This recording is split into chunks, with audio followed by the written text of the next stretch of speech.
मजबूत हो इरादे तो लक्ष्य मिल जाते हैं, मेहनत की दम पर सफलता के फूल खिल जाते। अगर ये लाइन किस पर जचती ना, ओए हमारी प्यारी मीराबाई चानू। हाल ही में कॉमनवेल्थ गेम में इन्होंने इंडिया के लिए गोल्ड मेडल जीता है। आज के टाइम हम इनकी जय जयकार कर रहे, लेकिन एक समय ऐसा था लोगों ने इनका जीना हराम कर दिया था, इन पर नेगेटिव कमेंट्स कर रहे थे।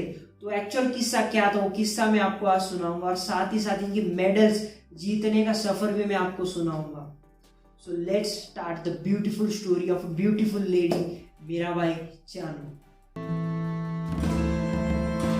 मीराबाई सभी भाई बहनों में सबसे छोटी थी। सभी भाई बहन मिलकर जंगल जाया करते थे लकड़ियां लाने, क्योंकि उस समय इनका घर में खाना जो बनता था उसमें लकड़ियों का इस्तेमाल होता था।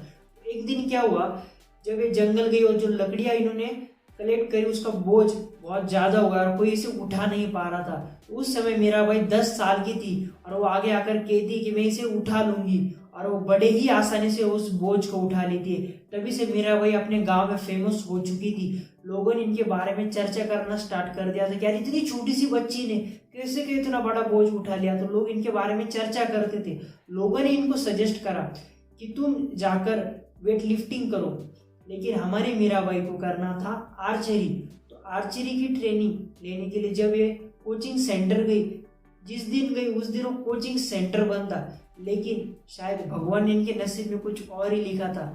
जब वो वहां से लौटती तो इन्होंने रास्ते में कुछ लोगों को वेट लिफ्टिंग करते हुए देखा, और उसके चलते उसे वो काफी इंप्रेस हुई वेट लिफ्टिंग से, और इन्होंने आर्चरी की जगह वेट लिफ्टिंग करने का डिसीजन ले लिया और वेट लिफ्टिंग में अपना करियर बनाने का डिसीजन ले लिया।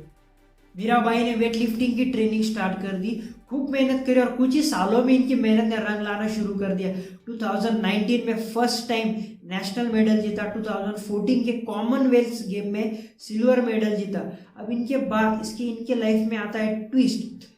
हर किसी के लाइफ में यार कोई इंसान होता है जिससे हमें मोटिवेशन मिलती है, तो इनके लाइफ में वो इंसान थी कंजू रानी देवी, जो भी इंडिया की वेट लिफ्टर है, नेशनल प्लेयर है। तो 2016 ओलंपिक्स के समय क्या हुआ, एक दूसरे के अपोजिट्स में खेल रही थी। तो मीराबाई ने इनको हराकर ओलंपिक्स में अपनी जगह पूरी तरह से बना ली थी, लेकिन आगे जाकर क्लीन एंड जर्क वाले सेगमेंट में मीराबाई बुरी तरह से हार गई। जब सेम वेट ट्रेनिंग करते समय बड़े ही आसानी से उठा लिया करती थी, लेकिन उस समय उस वेट को उठा नहीं पाई। पता नहीं यार क्या हुआ, तो उस समय मतलब वो हार गई, उस समय फेल हो गई। तो जब वहां से वो लौटी, जब वो घर वापस आई, तो लोगों ने इनके ऊपर कमेंट करना स्टार्ट कर दिया, नेगेटिव कमेंट्स इनके बारे में बुरा कहा। इनका करियर खत्म हो गया, इनकी शादी करवा दो, सेटल हो जाएगी, इनको गालियां दी लोगों ने, मतलब बहुत बुरी हरकत की लोगों ने इनके साथ, बहुत बुरी चीज। जब वो इसके चलते वो पूरी तरह से डिप्रेशन में चली गई, इनको बहुत बुरा लगा था।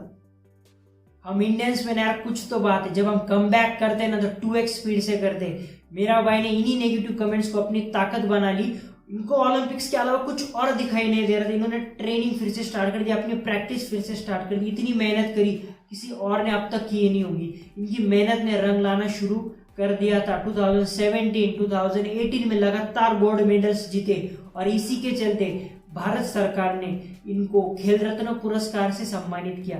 अब मीराबाई टोक्यो ओलंपिक्स के लिए पूरी तरह से रेडी थी, लेकिन कोविड-19 आता है और टोक्यो ओलंपिक्स पोस्टपोन्ड हो जाता है।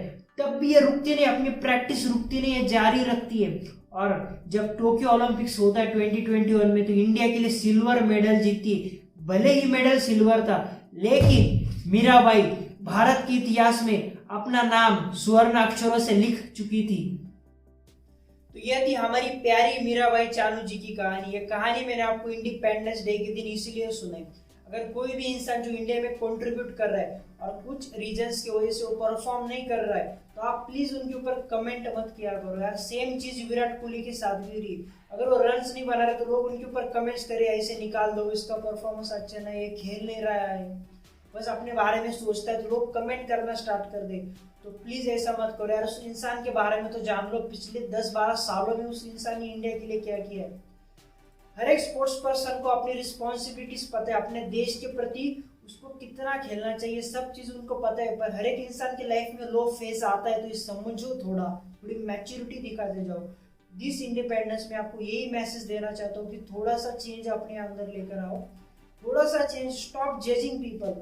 अगर आप किसी इंसान को जानते नहीं हो ना तो आपका कोई अधिकार नहीं बनता है उसे जज करने का। लाइफ में किसी भी फेज में हो सकता है यार, तो स्टॉप जजिंग।